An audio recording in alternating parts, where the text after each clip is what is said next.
name is George Galloway, presenter of Kalima Hurra on Al Mayadeen television. Mind you, I don't mince my words. I speak Kalima Hurra, and my audience does too. Kalima Hurra, free word, free for me, free for you. Catch it. Nice to meet you, brother.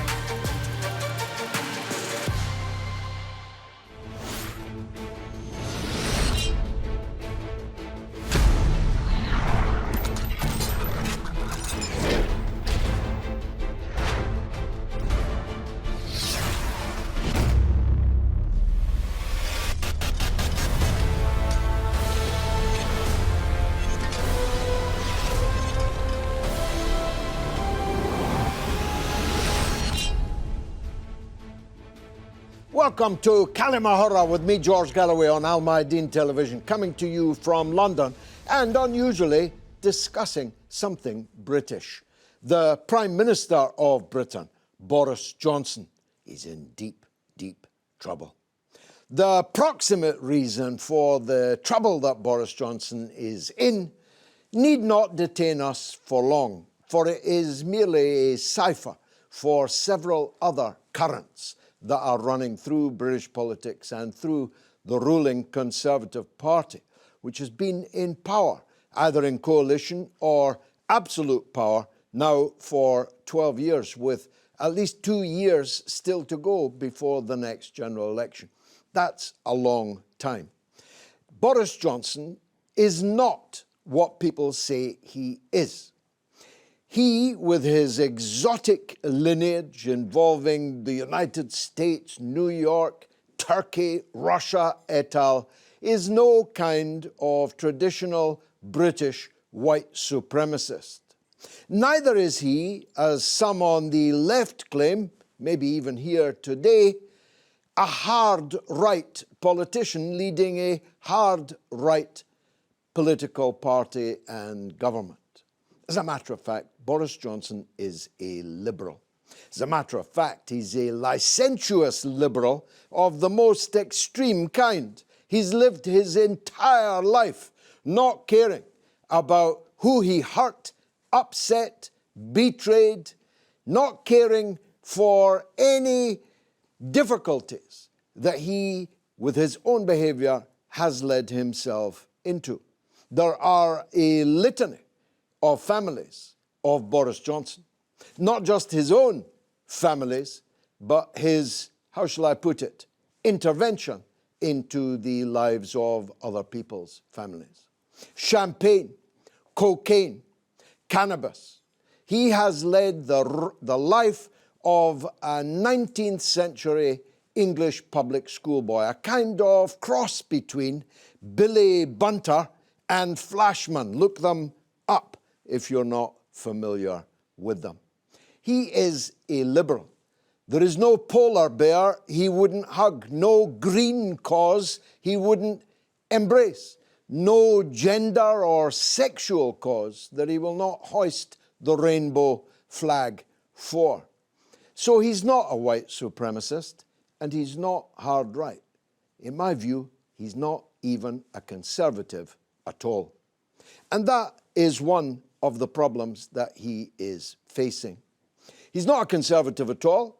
On tax and spend, he's spending public money like a drunken sailor, with far more abandon than any Labour chancellor would do. His one saving grace for the right of his party, the Thatcherites in his party, is that after a great deal of equivocation, I mean the night before a great deal of equivocation, came down on the side of Brexit. And unlike his predecessor, Theresa May, actually got Brexit over the line.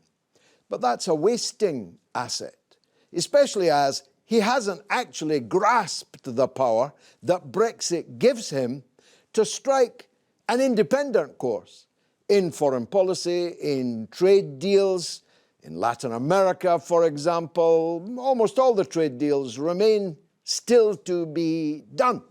He hasn't grasped the power that is now his, according to Brexit, to deal with the arrival on the southern coasts of England of some 1,000 to 2,000 people every single week, who then go on to be housed indeterminately at a price of £75 per head in hotels for potentially many years to come, maybe even for always. Try getting a hotel in the Midlands or the north of England now.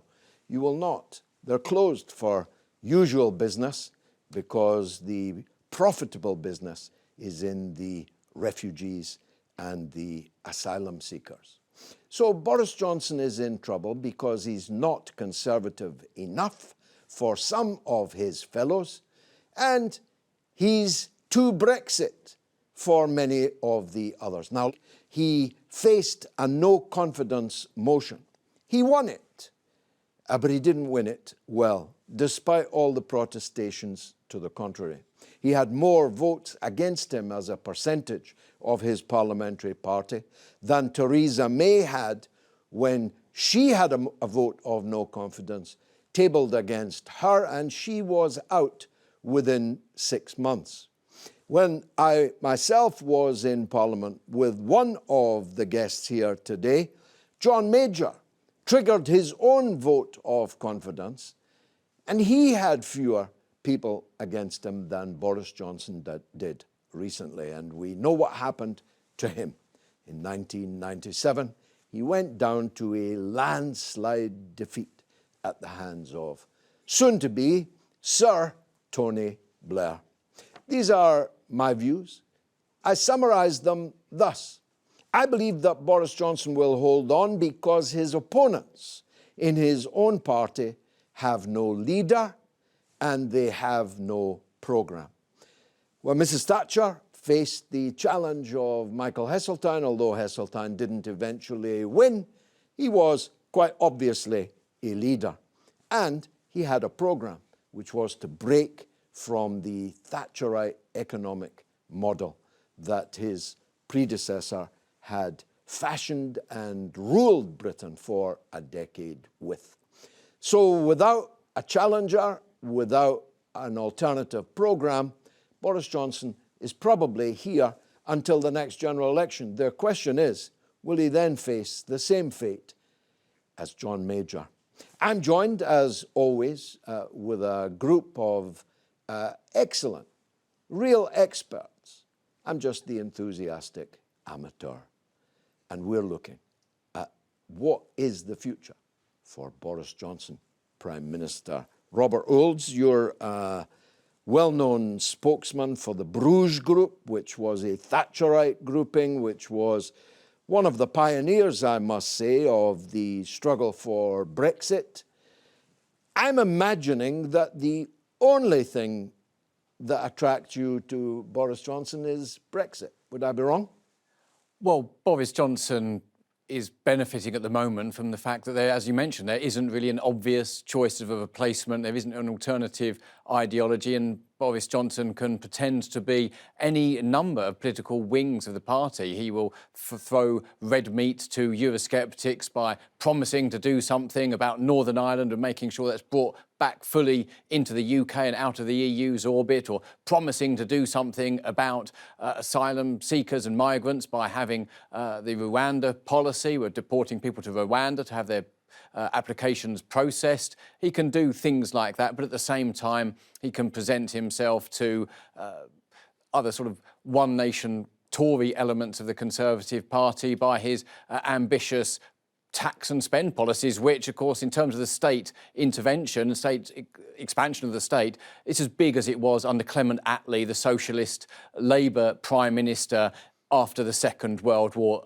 who nationalised much of Britain's industry. So really, Boris is of many different, has many different facets. But of course, as Margaret Thatcher said, if you're going to be in the middle of the road, you're going to be hit from both sides. But I think Boris Johnson does have one eye on the future, and he's very much aligned with globalist instincts. He, of course, is very, despite his Russian ancestry, is very pro-Ukraine, and that's all part of what the current establishment wants to do. And I think he's looking at what's coming next and making a lot of money after he leaves office, just like Tony Blair has done. So I think he's not really backing his self-interest, because if he were to, in terms of for the short term and remaining and being a good prime minister, he would be governing as a conservative, a cultural conservative, rewarding those people in the north of England, for instance, who are Labour supporters, who want something done about immigration, want a real Brexit, and don't want energy costs forced upon them. But he's not. He is running policies that global institutions want to follow, and of course is all part of a big, I would argue, a big corporate scam. And he's happy to go along with that, because that's where his future lies. And Mrs Johnson may be thoroughly in favour of that as well. Yeah, he'll have to work hard to make as much money as Tony Blair, I've got to say. Jacques Arnold, my former esteemed parliamentary colleague, big interest in Latin America, keen monarchist, a moderate conservative, I would have said, having viewed you up close and personal for a long time.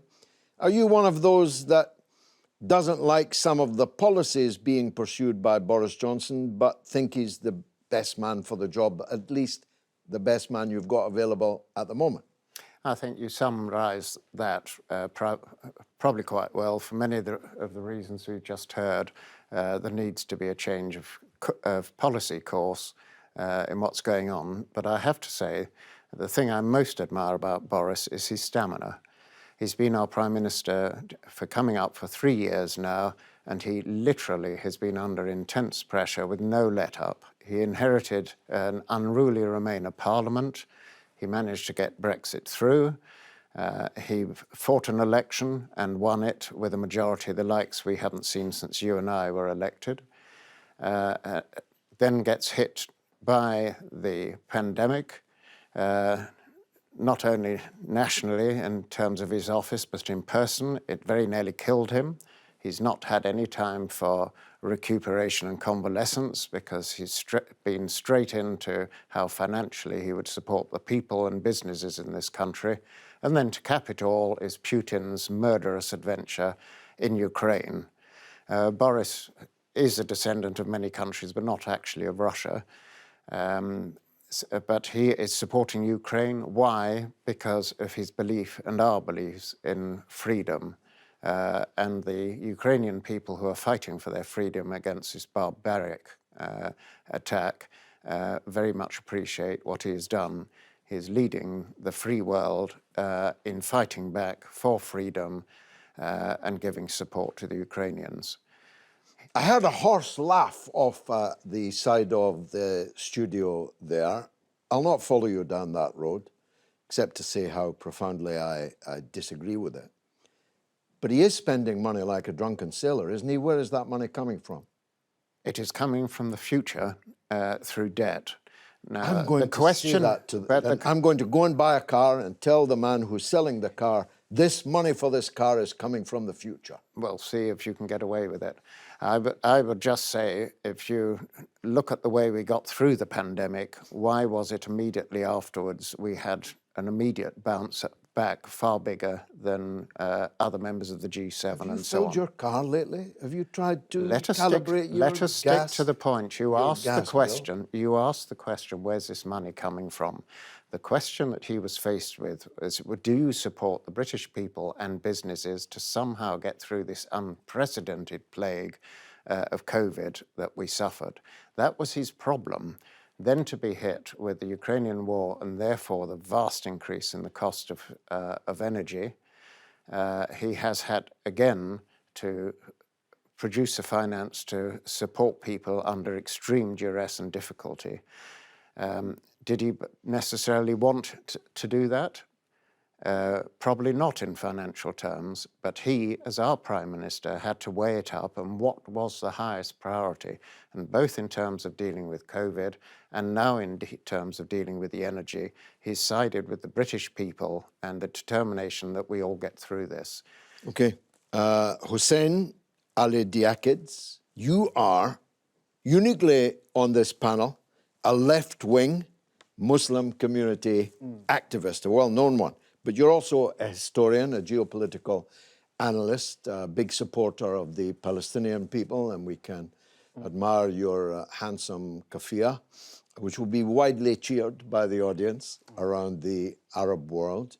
What's your take on Boris Johnson? And are you one of those that think that the Labour leader, Keir Starmer, deserves to and would be a credit to the position of Prime Minister of Britain? Okay, I'm probably going to be a bit different, and some of the left, many people on the left might disagree with me on this, but I'm actually terrified of Keir Starmer. I find him, as a Muslim particularly, I find him to be more Islamophobic than Boris in many of his actions. He's done a great cleansing of the party, of the Labour Party, of Muslims, anyone who supports Muslim rights. So to see with Boris, a Tory is a Tory from our point of view. You know, he's going to do things that Tories are going to do, and you're not going to expect much less from him. But when you have someone that the Labour Party or the Muslim community has always put their trust into the Labour Party, blindly often, even after Tony Blair, as much as we dislike Tony Blair, we still voted Labour just because it was the idea of the lesser of two evils. I don't see Keir Starmer as the lesser of two evils anymore. And I think that's the main problem that we have. We have a real vacuum within politics. We've seen that in Tower Hamlets, in the latest local elections. In the East End of London, my former parliamentary constituency. Yes, and you, as far as I know, you inspired a lot of the Aspire party in the early days. They took on carried on what you did back then and what you built. And we're seeing as well the Green Party had a bit of a rise, you know, not as much as they could have, but that's mainly due to their own problems within their party.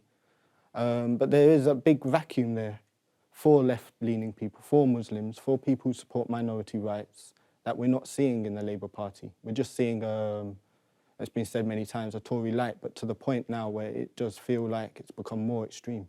Boris might say some controversial things, but does he agree with these things, or is he just trying to get support from traditional Tories? That's the issue that we're having, I think. And so I think right now I would rather Boris stay and you know, wait till Labour has a decent leader who can actually galvanise real Labour support, if that's even possible now with the state. I think you might get your wish. Now, Sheikh Jafar Ladak is in Leeds in England. He's the Imam of Babul Ilm Centre in Leeds. He's the writer and author of 4 important books. Sheikh, welcome to the show. My honour, thank you for inviting me. Sheikh, you're leading a campaign to change the emphasis of Muslim community charities. In the past, almost all of hundreds of millions of pounds a year was being sent to, if you like, poor countries, many of which the community originally came from. Now you want to spend far more of that money here in Britain. What's the reason for this change of emphasis? Statistically speaking, the Muslim community is the most generous community in the UK. However, also statistically speaking, the vast majority of those charitable funds that are raised tend to go abroad to those countries that we have come as a refugee or as a diaspora community from. But at the same time, we began to realize that we're not focused on the needs that are immediately in front of our eyes in our own backyards, so to speak. And this, of course, has many effects.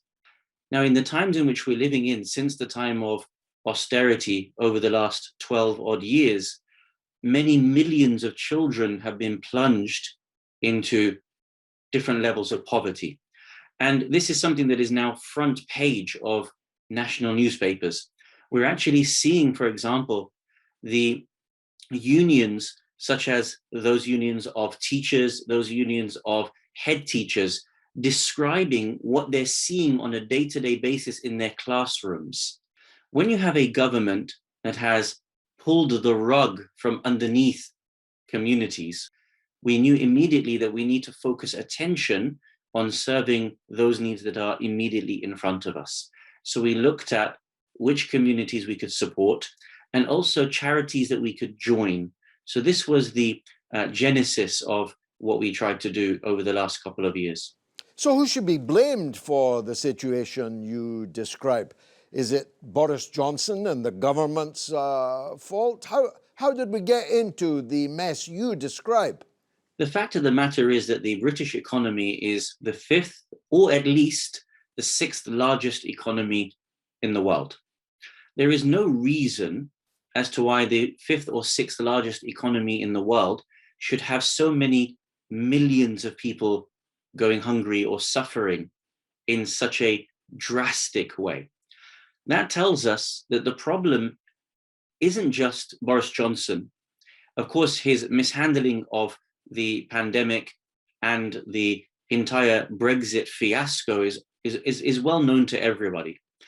But we're talking about systemic issues here, whereby huge amounts of wealth are being gobbled up by a certain ideology, by a certain class, and the idea of public ownership or the ideas of utilities actually working for the constituents of this country has almost become a joke. There's almost no serious political discourse around these particular issues.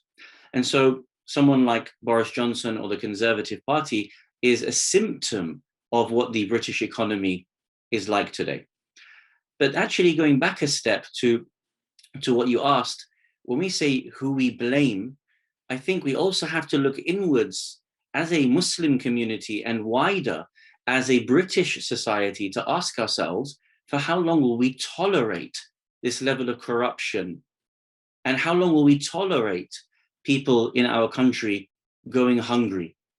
And it's got to the point now where we can't trust the opposition party to be able to make a serious dent in this. Because, as from my humble purview, when I see the sort of policies that are coming out of the current opposition party, they don't look anywhere as positive or people-centric as what the previous opposition party looked like. And so I really think that there needs to be a step taken back and a real review of the way in which we want this country to look like. And until we actually have those fundamental questions being discussed, I don't imagine anything is going to change in the immediate future. And the proof of the pudding is that in the last several months, we're now being faced with a cost of living crisis. And what has the government done? They have said, for example, that they've cut 5p from the tax, from the duty on fuel at the petrol pumps. In the last 3 months, all we've seen is it continue to rise. It's now reached £2 a litre for unleaded. And that, of course, is just one example. And finally, Sheikh, what's the solution? You're scathing about Boris Johnson, but equally scathing about the opposition Labour Party. If neither of those, what? It was obvious before Boris Johnson came in that he was wholly unsuitable for this role. We also find that those people who are going to come after him, they also do not seem to be suitable for this role. We then have to think to ourselves that a political process that is actually concerned with the needs of the people has to start with the concerns of ordinary people and has to have an economy that is rooted in trying to lift people out of poverty systematically. And that needs to be things like affordable housing for everybody as a human right. It needs to be that the utilities are in public ownership and available to everyone at cost. It needs to be that there are a return to freedoms that people used to be able to enjoy. And that includes sort of things like freedom of travel, allowing people to go back and find work around the world in a way that is not restrictive of people's human rights. We have to shift the political theory and the economic theory around these principles, and I believe that's when we will be able to have systematic change. Much more coming up after the break. Stay tuned.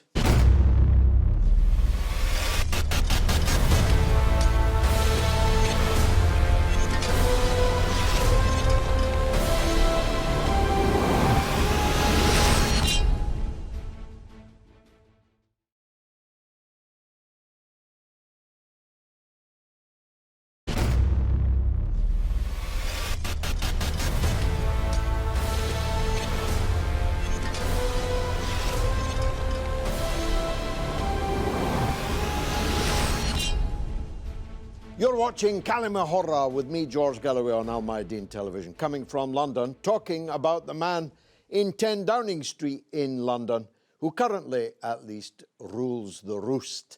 Not just here, but plays a significant role as the #1 ally of the American president, Joe Biden. Robert Olds, before the break, we heard a sheikh. He was right, wasn't he, that the two parties, you couldn't slip sixpence between the two front benches. They're Tweedledee and Tweedledum, two cheeks of the same backside. This is a grim time to be interested in British politics, isn't it?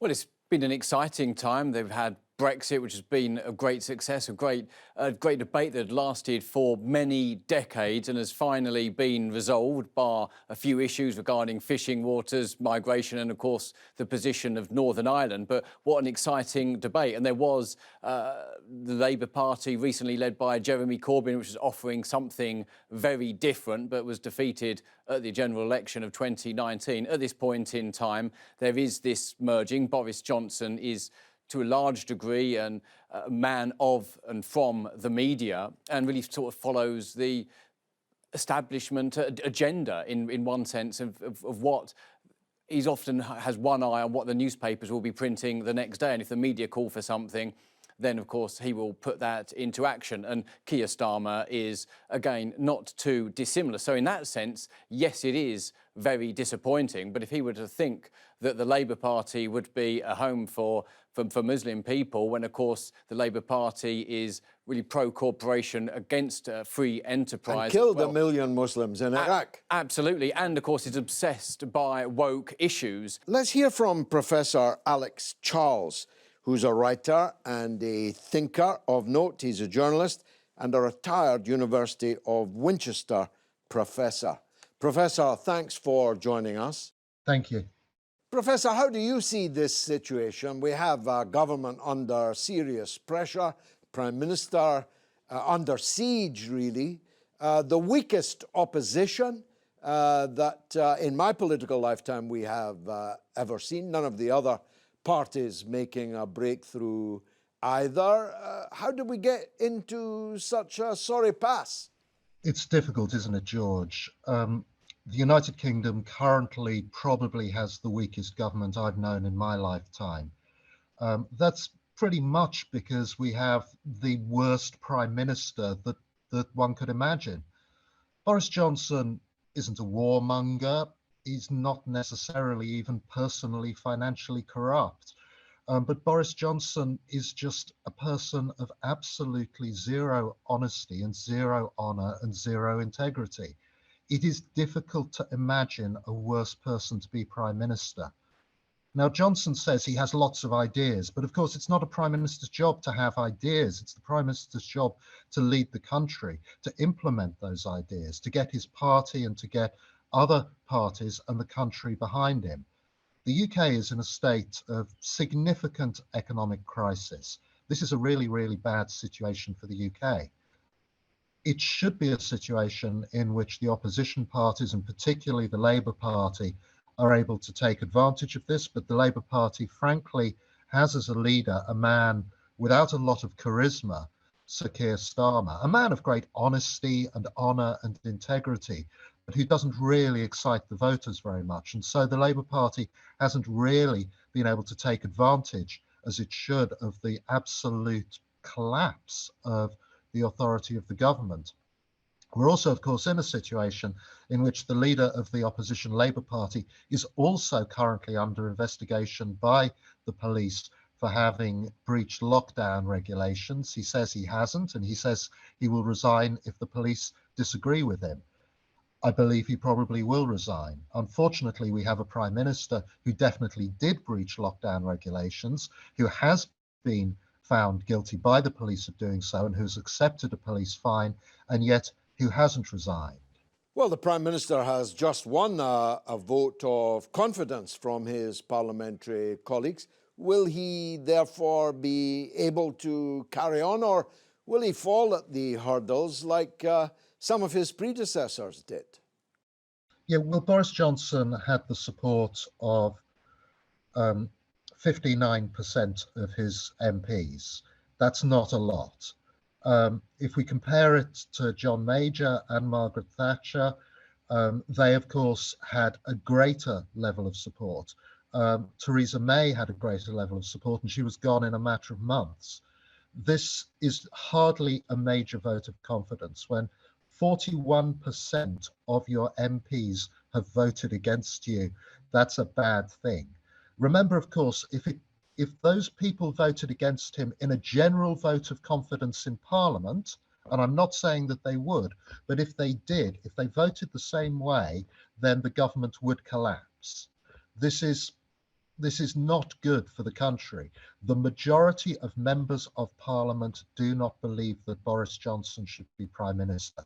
It's not a good thing for the country at all. Lots of people ask me, do I think Boris Johnson should be Prime Minister? Well, of course, I don't think he should be Prime Minister, but I want him to stay on as Prime Minister, because Boris Johnson being Prime Minister is the best chance that we have of a Labour government in this country, or a non-Conservative government in this country. Boris Johnson being Prime Minister is fantastic for me as a journalist, because there's so much to write about every week. But no, for the country, it's tragic. It's an embarrassment. Boris Johnson has been embarrassing the country since he became Prime Minister. Indeed, when he was Foreign Secretary, he was an embarrassment to the country. He is a liability for the Conservative Party in terms of their electoral prospects, but he's a real liability for the country and for the world in terms of his inability to show leadership. And he can't show leadership because people don't trust him, and they don't trust him because he is both dishonest and inconsistent. And so what's the point of making a deal with Boris Johnson? Nobody believes he will ever live up to it.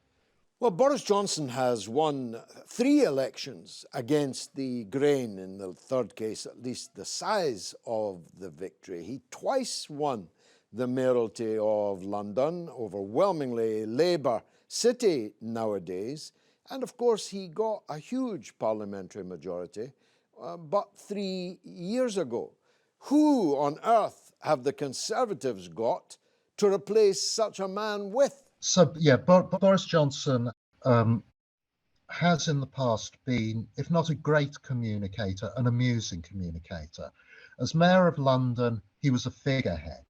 Not a great decision maker, but a good figurehead. He's quite good for the feel-good factor.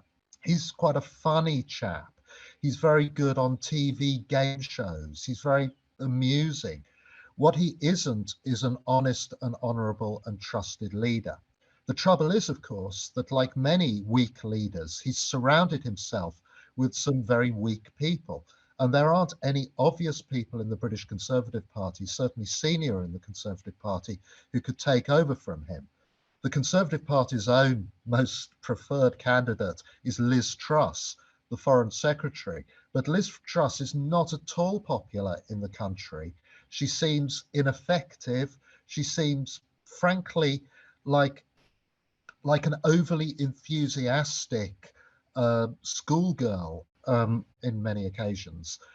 She is not a great serious figure. She is not a Margaret Thatcher or a Theresa May.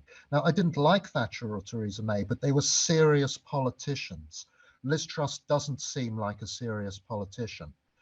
Who else is there? The Deputy Prime Minister, Dominic Raab, the man who spent the Afghan crisis on holiday, didn't come home, and of course the UK evacuation of Afghanistan went horribly, horribly wrong, and many people blame Dominic Raab. He was Foreign Secretary at the time. He was then demoted to Justice Secretary, but he insisted on being made Deputy Prime Minister. Dominic Raab is not exactly an intellectual heavyweight, nor indeed is Liz Truss.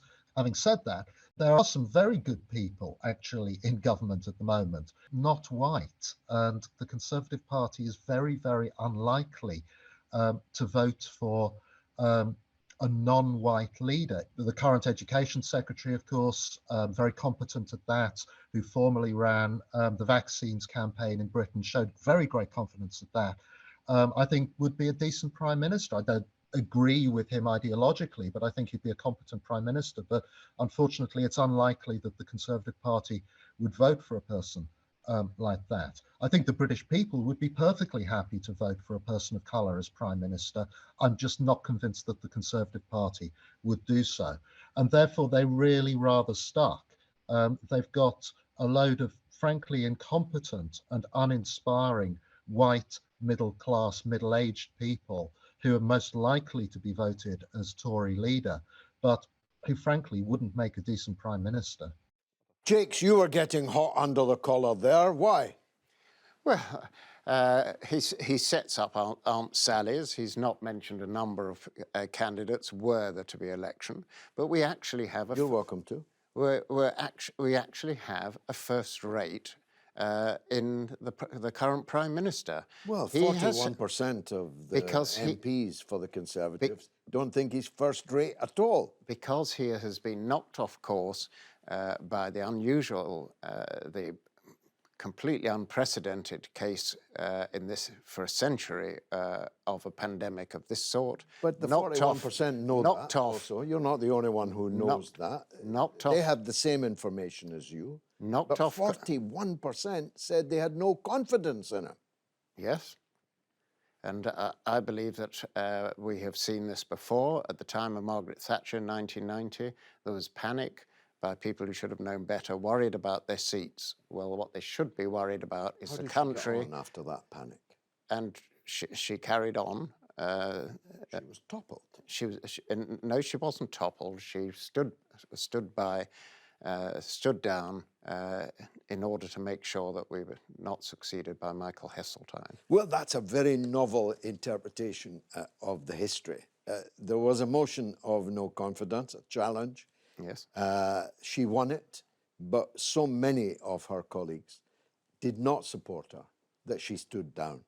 If Boris Johnson will do the same, Robert, who do you see as papabile? Who could be the next leader of the Conservative Party? Well, many people were originally hoping that it would be Priti Patel, the current Home Secretary, but since she failed to deal with the immigration on the England's southern coast, her star has fallen. Of course, arguably, it's not her fault. It's because Britain's still tied into EU and EU laws that affect this, and also international agreements which make it difficult to tackle.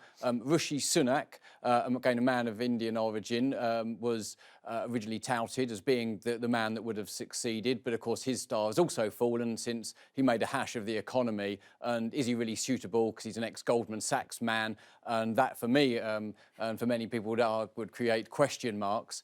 Another possible name would have been Safid Javid, but he fell out with Boris some time ago. And another one is Nadeem Zakawi, who's originally of a Kurdish Iraqi background. He might not be high profile enough, but he's a good communicator and he's managed to avoid the trouble a lot of the others caused. So it could be him or Kwasi Kwarteng. So contrary to what the other gentleman mentioned, there are many people, and indeed the most likely successors of Boris Johnson over the recent years are people of various different backgrounds of either Pakistani heritage or Indian heritage or of African heritage as well, going back in their ancestry. And it's the Conservative Party that would be far more open to that, because it was originally the party that had the first female Prime Minister and regrettably a second female Prime Minister as well in the form of Theresa May, who was a real disaster. And it's surprising that she wasn't removed sooner and she got as far as she did. But I would argue there was a sort of tokenism behind having her in power, and she was leading the Conservative Party to almost oblivion. It's not as bad as that for Boris as yet, but really, we can't be sure. What we need is a change of track to get the economy going. That's the most important thing. And Boris can be lent on. He is, in a sense, a blank canvas for other people to write their agenda. We just need to show him the correct way. And that's shameful for a Conservative. So indeed, it's right for him to be punished. But with no obvious successor, it is better that we have course correction. And Boris can, I think, still be persuaded to change, but it does need to be significant. Don't take your eye off a woman called Penny Mordaunt. I had a small wager on her at odds of 40 to 1. And if she comes in, I'll be partying. Jacques, the last word from you. You are, to my knowledge, a highly moral and upright man. Boris Johnson simply is not. I saw you bridle at the allegation that he was dishonest, but he is provably dishonest all of his life. He was dishonestly having an affair with his now wife when his previous wife was suffering from cancer and going through cancer treatment. He impregnated somebody else's wife, a family that are now bringing up his child that he denied paternity of until having to go to court to submit to his paternity. He is a bounder, a cad. He's a mountebank. In a previous era, he would have been horsewhipped out of public life. Okay. How can a man like you so, I don't know, be so sanguine about these things? The parliamentary party and the party at large accepted Boris for our leader at the time, fully cognizant of his moral shortcomings. There's no doubt about that. To suggest he's dishonest is a totally different matter. I don't believe he is dishonest. Previous Mrs. Johnsons would have testified. You are talking, dishonest. But you're going back not to dishonesty, but to morality. And that is a completely different issue. Well, what about his girlfriend? So why hundreds of thousands of pounds of London money? So why was when he was mayor? So why was he selected in the first place for mayor and for prime minister? Basically because he was the person most likely to succeed given what the country and the party wanted, and that was to get the result of the referendum, to get the Brexit policy done. And of course, subsequently, we have had coping with the pandemic, coping with the Ukrainian war. The party's eyes are open. They're aware of his shortcomings in the personal department, but it does not impact on the way he carries out his duties as Prime Minister. Things have changed then, yeah? Because such a person could not have become Prime Minister. I'm sure when we were in Parliament. I'm sure in your time you would have said that to Lloyd George. Unfortunately, with high quality and high enthusiasm does go morality somewhat at the margin. And despite that, the Liberals all the way back in the beginning of the last century settled for Lloyd George, and we settled for Boris Johnson because we needed, the country and the party needed the qualities that he offered at the time. And as we've been told, what the problem really is at the moment is not all this nonsense of partying in number 10, which incidentally was largely because of civil service participation and lack of control. There is no doubt that all this needs to be tackled, and there needs to be changes in policy, particularly as we heard earlier from our colleague here. Well, there you have it, the spirit that built the empire. Don't you feel proud that we colonized you for so very long? It's been a pleasure conducting this debate, spirited and very divisive this evening. I hope it made for good television. I'm George Galloway. You've been a wonderful audience. This has been Kalimahora on Al Mayadeen television.